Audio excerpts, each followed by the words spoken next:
तो हेलो दोस्तों,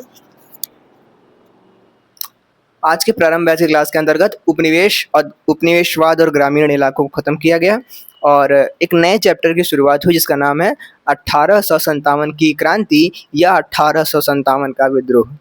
विद्रोह और क्रांति के अंतर्गत बड़ा डिस्कशन हुआ आज कि विद्रोह और क्रांति होती क्या है। तो इसके अंतर्गत ये निष्कर्ष निकाला जाता है, सर के द्वारा बताया जाता है कि विद्रोह और क्रांति में इस प्रकार से अंतर होता है कि विद्रोह जो है वो अस्पष्ट और अकालिक होता है और क्रांति जो है वो व्यापक और एक स्पष्ट रूप से होती है। जैसे कि फ्रांसीसी क्रांति है ना, उसका कुछ निष्कर्ष निकला और वो एक स्पष्ट क्रांति के रूप में थी। अगर अभी के एसएससी सीजीएल वाले मामले की बात करें तो इसके अंतर्गत जो भी हुआ उसको विद्रोह नाम दिया जाएगा एक तरीके से, क्योंकि यहाँ पर क्लियर ही नहीं था किसी को कि टीचर बच्चों के लिए लड़ रहे हैं या फिर टीचर आपस में ही लड़ रहे हैं, है ना। टीचर बच्चों के हित के लड़ रहे हैं कि वो अपने ही हित के लड़ रहे हैं, ये कुछ क्लियर नहीं था। और ये आंदोलन भी जो इस बार अभी हुआ, विद्रोह वगैरह इसको जो भी कहा जाए, ये एक तरीके का अस्पष्ट ही था। इसके बाद अगर बात की जाए नेपाल में हुए विद्रोह की, तो वो भी विद्रोह या क्रांति कहना सही नहीं रहेगा उसको, क्योंकि मेरे हिसाब से वो कोई स्पष्ट तो था नहीं और न ही कोई बहुत व्यापक तो था, पूरा सत्ता पलट कर दिया गया। तो इसको एक तरीके से अब व्यापक नेपाल में विद्रोह हुआ या क्रांति हुई, इस विषय को लेकर थोड़ा सा मैं चर्चा में रहना चाहूँगा। आप कमेंट में बताइए कि नेपाल में जो अभी हुआ है वो विद्रोह है या क्रांति है। मेरे हिसाब से अगर बात की जाए तो नेपाल में जो कुछ भी हुआ उसके बाद तख्ता पलट हो जाता है, सुशीला आंटी जो हैं वो बन जाती है वहाँ की प्रधानमंत्री, बहुत कुछ होता है। तो एक तरीके से वो क्रांति का उदाहरण हुआ क्योंकि बहुत ही व्यापक स्तर पर ये हुआ है ना। व्यापक जो टर्म है ये इस विद्रोह को क्रांति बनाता है। चलिए बात करते हैं 1857 के विद्रोह के बारे में उस क्रांति को भूलते हैं और आते हैं 1857 के विद्रोह के बारे में। तो ऐसा कहा जाता है या फिर ऐसा कहा जाना सही रहेगा कि विद्रोह नाम देना इसको सही नहीं रहेगा।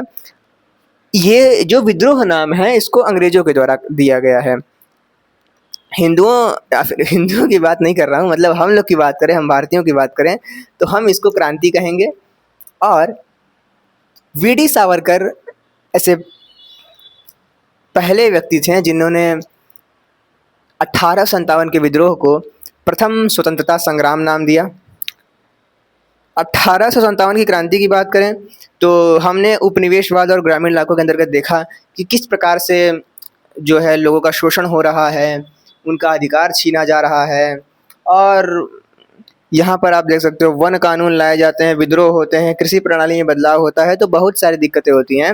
और इन दिक्कतों के अंतर्गत ये निष्कर्ष निकाला जाता है कि भैया अब लड़ाई होगी और शुरू होता है 1857 का विद्रोह। तो इसकी बात करें तो ये 19वीं सदी का सबसे बड़ा विद्रोह था उपनिवेशवाद के खिलाफ। इसके बाद अगर बात करें तो यह सिपाहियों के विद्रोह के साथ आरंभ हुआ और जल्द ही एक व्यापक रूप ले लेता है। इस विद्रोह ने अंग्रेजी शासन की रूपरेखा को बदल दिया। ये एक छोटा सा परिचय है, इसके बाद एक कारण का एक टर्म आता है, एक टॉपिक आता है और ये परिचय है। इस विद्रोह ने अंग्रेजी शासन की रूपरेखा को बदल दिया। कंपनी का शासन समाप्त हुआ, ताज का प्रत्यक्ष शासन शुरू हुआ। इस विद्रोह के अंतर्गत कंपनी जो है उसका शासन खत्म हो जाता है और ताज यानी कि ब्रिटिश सरकार जो है वो उसका शासन शुरू हो जाता है, ठीक है। और प्रत्यक्ष शासन शुरू होता है, मतलब सीधे, अप्रत्यक्ष रूप से नहीं कि ताज है फिर वो किसी और कंपनी को दे देगी फिर वो सब, ऐसा नहीं, सीधे शासन शुरू हो जाता है। और देसी रियासतों पर अधिकार न करने की नीति बनाई गई, यानी कि अब किसी का कुछ हड़पा वड़पा नहीं जाएगा। देसी रियासतें अब स्वतंत्र हैं भैया, उनका जो अधिकार है उस पर किसी प्रकार का हस्तक्षेप नहीं होगा। भारतीय धर्म का सम्मान और अहस्तक्षेप की बात इसके अंतर्गत कही गई। और इसी के साथ साथ विभाजन करो और धर्म करो की नीति को अपनाया गया ताज के द्वारा, है ना। ताज क्या करती थी कि भैया विभाजन करो, हिंदू मुस्लिम करो और राज करो, ऐसा सिस्टम शुरू हो जाता है 1857 के विद्रोह के बाद। इसी के साथ सेना का पुनर्गठन होता है और भारतीय सेना इसमें कम रहती है, ऐसा भी इसके परिचय में शामिल है। अब जानते हैं क्रांति के कारण को। क्रांति के बहुत सारे कारण थे, कुछ प्रमुख कारण यहाँ पर निम्नवत लिखे हुए हैं। पहला कारण था आर्थिक कारण। आर्थिक कारण के अंतर्गत देखा जाए तो किसानों पर अधिक कर और शोषण, जनजातियों के पारंपरिक वन्य अधिकार को छीनना, कुटीर उद्योगों को नष्ट करना आदि शामिल थे। आर्थिक के अंतर्गत सबसे बड़ी चीज़ तो ये थी कि भैया आप जहाँ पर रह रहे हो उसी भूमि को छीन लिया जा रहा है आपसे, तो ये तो बहुत बड़ी बात होती है। अंग्रेजों के द्वारा आपकी भूमि ही छीन ली जा रही है, उसको आपको ज़बरदस्ती कहा जा रहा है कि आप स्थायी कृषि करो, घूम झूम कृषि मत करो, तो ये सब चीज़ें रहती हैं। उसके बाद राजनीतिक कारण को देखा जाए तो राजनीतिक कारण हम लोग देखते हैं कि अंग्रेजी नीतियाँ जैसे कि सहायक संधि, व्यक्तिगत का सिद्धांत, मतलब कि उत्तराधिकार अगर आपका वास्तविक नहीं है तो फिर आपका शासन अंग्रेजों के पास चला जाएगा, है ना। इसके बाद आता है प्रशासनिक व्यवस्था। प्रशासनिक व्यवस्था भी एक बड़ा कारण बन जाता है कि अंग्रेजों की जो नवीन प्रशासनिक व्यवस्था थी वो बहुत ही जटिल थी और पुलिस व्यवस्था जटिल और महंगी भी थी। तो अब जो नई व्यवस्था है वो जटिल थी ही, जटिल इस प्रकार से थी कि अब अगर मान लो इन्होंने क्या किया कि जैसे सुप्रीम कोर्ट वगैरह लाया, कोर्ट में जो निर्णय वगैरह कोर्ट में होने लगे। पहले क्या होता था कि पंचायत में होता था, आधे घंटे में फैसला आ जाता था। अब कोर्ट में जा रहा है, अब कोर्ट में बैठा हुआ है अंग्रेजी जज, वो उसको चाहिए अंग्रेजी में बात करने वाला, और यहाँ पर आकर कोई कह दे रहा है कि कुछ देसी भाषा का प्रयोग कर रहा है, उसको देसी भाषा समझी नहीं आ रही है। तो इस प्रकार से जो चीज़ें हैं, जो मुकदमे हैं वो काफ़ी जटिल होने लगे। उसके अलावा और भी बहुत सारी चीज़ें हैं जो काफ़ी प्रशासनिक चीज़ें जटिल होने लगीं। तो ये भी एक बहुत बड़ा कारण बना विद्रोह का। इसके बाद एक धार्मिक कारण भी था कि इन्होंने भारतीय धर्म में हस्तक्षेप किया, सती विरोधी अधिनियम और विधवा पुनर्विवाह की अनुमति दे दी।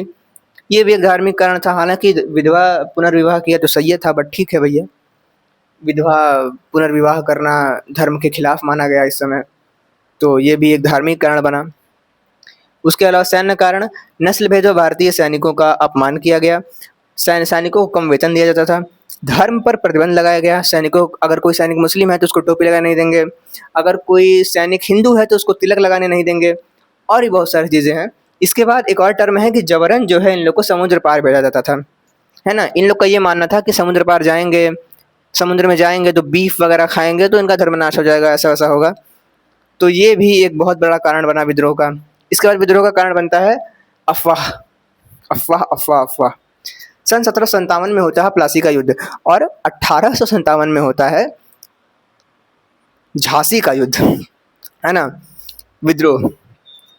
तो ये माना गया कि भैया 100 साल होने पर अंग्रेज जो है छोड़ के भाग जाएंगे, ऐसी भविष्यवाणी की जाती है। यहाँ भविष्यवाणी लिखना चाहिए ना, भविष्यवाणी की गई कि 100 साल पूरे होने पर अंग्रेजी शासन समाप्त हो जाएगा, और इसी कारण लोगों ने शुरू कर दिया कि भैया अब अंग्रेज से ख़त्म होंगे, ये होंगे, विद्रोह करो, कहिए भी ख़त्म हो जाने वाले हैं। और इसके अलावा एक और अफवाह फैलाया गया कि आटे में सूअर और गाय की हड्डी का चूरा मिलाया जाता है, जिससे धर्म अशुद्ध हो जाता है ना। और कुछ एक और अफवाह थी कि एनफील्ड राइफल के कारतूस पर गाय की चर्बी लगाई जाती है। एनफील्ड कारतूस जो है वो कुछ इस तरह का होता है, ऐसा टाइप, और उसके ऊपर जो कवर है, जो भी है भाई, कवर ओवर जो भी होता है वो गाय की चर्बी का लगा होता है, और उसको दांत से खींच कर उसको निकाला जाता है। तो गाय की चर्बी जब आपके मुंह में लग जाएगी तो आपका धर्म नाश हो जाएगा, ये वो ऐसा सिस्टम रहता है। तो इस प्रकार हमने कुछ कारणों को देखा, जो कारण थे आर्थिक कारण, राजनीतिक कारण, प्रशासनिक कारण, धार्मिक कारण, सैन्य कारण, अफवाहों का प्रभाव, और कुछ तात्कालिक कारण थे। यही कारण थे कि प्लासी के युद्ध के 100 साल बाद 1857 का विद्रोह हुआ, और इसको भारतीय इतिहास में या फिर 19वीं शताब्दी का सबसे बड़ा विद्रोह कहा गया। और इसी के साथ प्लासी के युद्ध का जो कारण था, क्रांति का जो कारण था, वो समाप्त होता है। चलिए मिलते हैं नेक्स्ट वीडियो में।